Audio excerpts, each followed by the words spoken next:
Saudações, meus caros! No vídeo de hoje, nós vamos falar sobre um assunto que se tornou muito importante nos últimos anos, depois que a Covid-19 se espalhou pelo mundo e afetou drasticamente as nossas vidas. Vamos falar sobre pandemia. E o que são essas pandemias? Bom, pandemias são momentos históricos em que uma determinada doença ela se espalha pelo mundo para diversos países em diferentes continentes a partir de uma transmissão sustentada, de uma transmissão que tem então uma continuidade. Mas o nosso assunto não será a pandemia atual. Nós vamos falar sobre uma pandemia que teve um impacto histórico bastante importante durante a Idade Média. Vamos falar sobre a peste negra. Essas duas imagens que eu escolhi aqui para abrir o nosso vídeo, elas já trazem um pouco sobre esse impacto da peste negra na vida das pessoas daquele contexto. Na imagem da esquerda aqui, nós temos no imaginário desse desenhista, de uma maneira bastante marcante, os impactos dessa doença para o corpo das pessoas. Nós vemos ali um casal bastante desgastado pela doença, com vários inchaços espalhados pelo corpo, enfim. E na imagem da direita, nós temos uma imagem que transmite um pouco de um clima que era bastante comum na arte, na cultura medieval, desse momento ali entre o século XIV e século XIII, enfim. Essa arte mais sombria, com um tom mais melancólico, falando sobre mortes, trazendo problemas, desgraças, destruição, enfim, realmente num clima bem pessimista, que a peste negra acabou construindo no imaginário, na cultura europeia. Então, vamos falar um pouco sobre a peste negra, pensando primeiramente, né, qual era o contexto em que essa doença pôde se espalhar pelo mundo.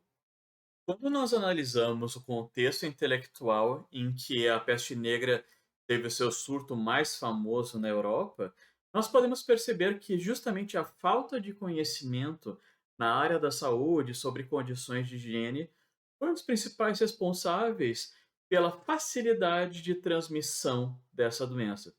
Então vamos entender um pouco qual era a condição do conhecimento na área da saúde na época. Bom, grande parte do conhecimento, até o século IX, mais ou menos, na Europa, ele era controlado basicamente pela igreja.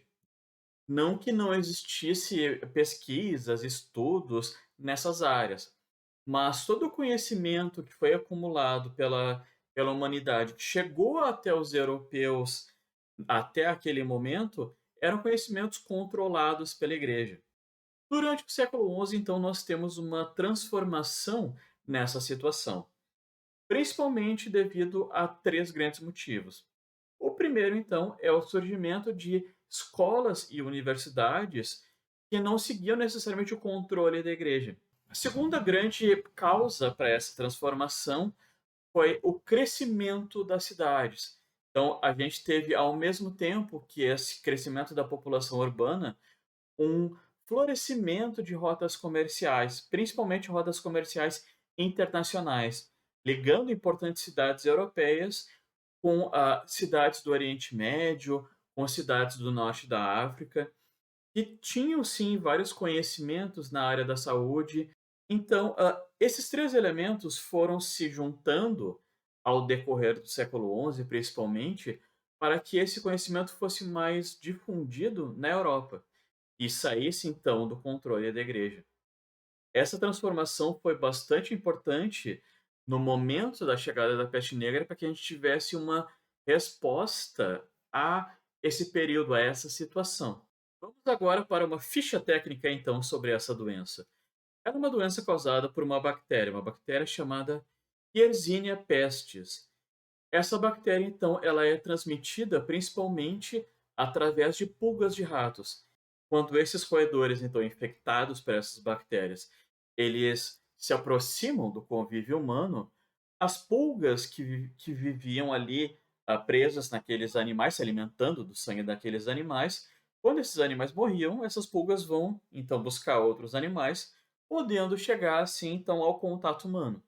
Então, essa foi a principal forma de contágio dessa doença. Porém, a partir do momento que a peste se espalhava pela cidade, Essa peste poderia se desenvolver de diferentes formas, chegando a atacar o sistema respiratório de algumas pessoas, e assim ela poderia ser transmitida também de pessoa para pessoa pelas vias aéreas, por espirros, catarros, enfim.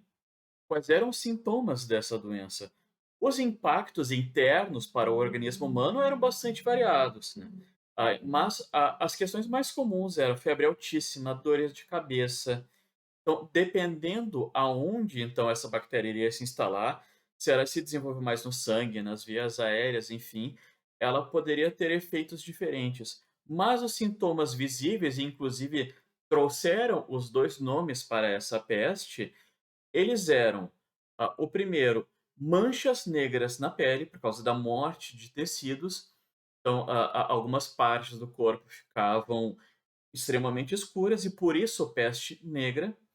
E o segundo nome dessa doença, a chamada peste bubônica também, ela tinha esse nome por causa de um outro sintoma, que eram inchaços generalizados pelo corpo, espalhados principalmente nas axilas e na virilha.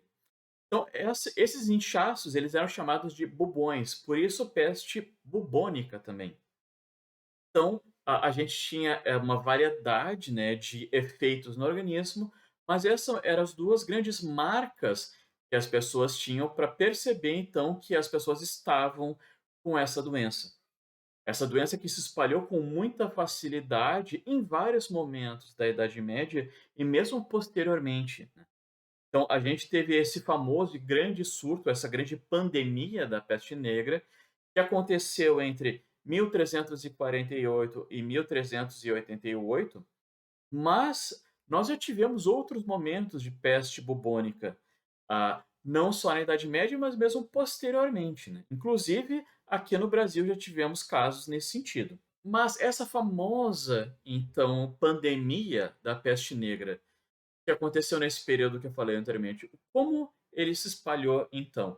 Ela teria surgido na Ásia Central e a partir dali, principalmente por causa de grandes rotas comerciais internacionais que existiam naquele momento, principalmente pela famosa Rota da Seda, né, envolvendo o comércio de especiarias, de produtos especiais vindos do Extremo Oriente, da Índia, enfim, e esse comércio que tinha relações ali com o norte da África e com a Europa, todas essas rotas comerciais então acabaram facilitando a transmissão da doença. Com esse mapa que eu vou mostrar a seguir, a gente pode entender um pouco melhor esse fluxo que aconteceu. Então, nós sabemos que a doença teria surgido aqui pela Ásia Central, mas nós temos alguns centros de difusão, alguns pontos espalhados entre Ásia e Europa que foram os maiores facilitadores para espalhar essa doença para diferentes cidades nesses continentes. Então, nós temos Pequim, Bagdá, Meca, Damasco, Constantinopla, Veneza e Gênova, que eram cidades importantíssimas com rotas comerciais, com grande fluxo de comerciantes. E é justamente esse fluxo de comerciantes, com as suas caravanas por terra e com seus navios mercantes pelo mar, que levavam esses ratos então contaminados por aquela bactéria. E nós temos também nesses pontos laranjas aqui as áreas de maior impacto em que nós tivemos maior número de mortes pela peste negra. Então, como nós podemos ver aqui, a China, nessa região do Extremo Oriente, foi uma das mais impactadas. E aqui na Europa nós também temos várias áreas em que essa doença se espalhou, contaminou milhões de pessoas, em que nós tivemos então uma grande marca de 30% da população europeia que morreu nessa pandemia da peste negra. Essa doença também esteve presente no norte da África devido às rotas comerciais, principalmente ligadas ao ouro e ao sal, aqui dessa região entre o Saara. Mas como aqui nós não tivemos grandes núcleos urbanos afetados, nós não tivemos áreas tão castigadas assim pela peste negra.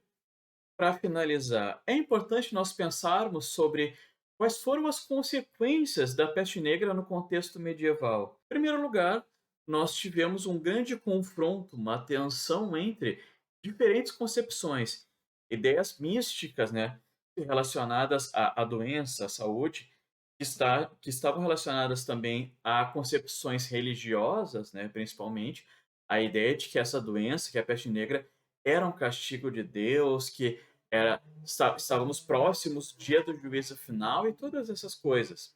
E, ao mesmo tempo, nós tivemos também concepções científicas, ideias de estudo sobre a doença começando a se desenvolver, se levantando naquele período então.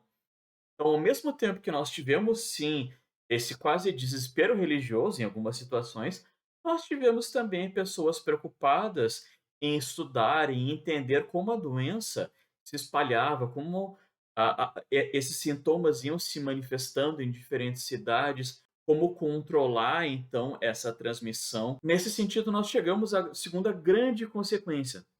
Nós tivemos então, por causa da peste negra, uma generalização da adoção de cuidados básicos de higiene.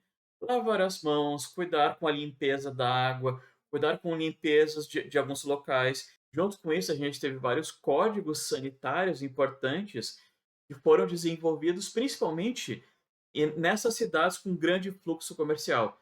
Gênova, Veneza, Constantinopla, Bagdá, enfim, essas cidades começaram a construir códigos que a gente poderia pensar até que são um começo de uma ideia de saúde pública, né? Uma preocupação no sentido da compreensão de que, olha, quando a gente fala de saúde, estamos falando da comunidade, né? Se uma pessoa é infectada por determinada doença, né, toda a comunidade está em risco, né? Essa doença pode acabar se espalhando. Então, essa ideia a gente pode facilmente comparar com a questão de hoje, por exemplo, do uso da máscara, né? Então, uma outra característica importante nesse sentido também, foi o desenvolvimento de ideias para o controle do contágio. Basicamente, na estratégia mais básica e mais óbvia, quando a gente entende o processo de transmissão de doenças, né, que é o isolamento da pessoa doente. Não que a ideia de isolar uma pessoa doente tenha surgido nesse contexto da peste negra, mas foi nesse período, depois dessa pandemia, começou então a se desenvolver de forma como uma política pública, né, essa ideia de quarentena, de isolamento de comunidades, de bairros, de pessoas doentes. E bom, nós também tivemos consequências práticas, né, no desenvolvimento da Idade Média, porque nós estamos falando ali no século XIV de um grande desenvolvimento comercial, de um florescimento das cidades estavam voltando a crescer com uma grande população e tal. Enfim, a gente pode até encarar esse momento como um certo freio, um recuo, para que depois essas rotas comerciais fossem repensadas com mais cuidados, esse crescimento urbano talvez fosse um pouco mais organizado, enfim. Então, não vamos entrar em detalhes sobre essa questão, porque o nosso foco aqui era justamente falar sobre essa doença então. E para fechar, eu queria, comentar aqui uma imagem clássica, né, quando a gente fala sobre a peste negra durante a Idade Média, né, que é essa figura desse médico aqui com essa roupa sinistra, né, e, isso aqui já mostra um pouco da mentalidade da época, primeiro, desse clima, né, de pessimismo, essa ideia um pouco mística até, misturada com questões religiosas, porque esse aqui é um médico, né. Então aqui tem todos esses ares, né, meio místico-religiosos, enfim, mas também tinha algumas questões práticas nessa roupa, né. A ideia é da proteção do corpo ali, né, então a gente pode pensar isso até como uma ideia meio antiga, meio rudimentar das máscaras que a gente tem hoje, né, para proteção principalmente da respiração e essa máscara, parece um bico de um pássaro, ela tinha justamente essa ideia. Então, de fazer uma filtragem do ar para o médico que estava tratando daqueles doentes, e ao mesmo tempo eles colocavam algumas essências no que seria o bico dessa máscara, porque eles acreditavam naquela época que o odor que saía daquelas pessoas seria então um efeito transmissor, né, um agente transmissor daquela doença. A gente sabe hoje que isso não tem nenhum sentido, né, mas na época essa era uma das possibilidades que eles levantavam. É isso então, pessoal. Eu espero que essa breve história da peste negra sirva para que a gente consiga valorizar hoje os conhecimentos científicos que a gente tem na área da saúde, que são fundamentais para a gente ter um controle dessas doenças, que a gente tenha um desenvolvimento cada vez maior da saúde pública e, ao mesmo tempo, para que a gente consiga refletir um pouco sobre as consequências dessa pandemia atual para a nossa sociedade. Bons estudos, abraço.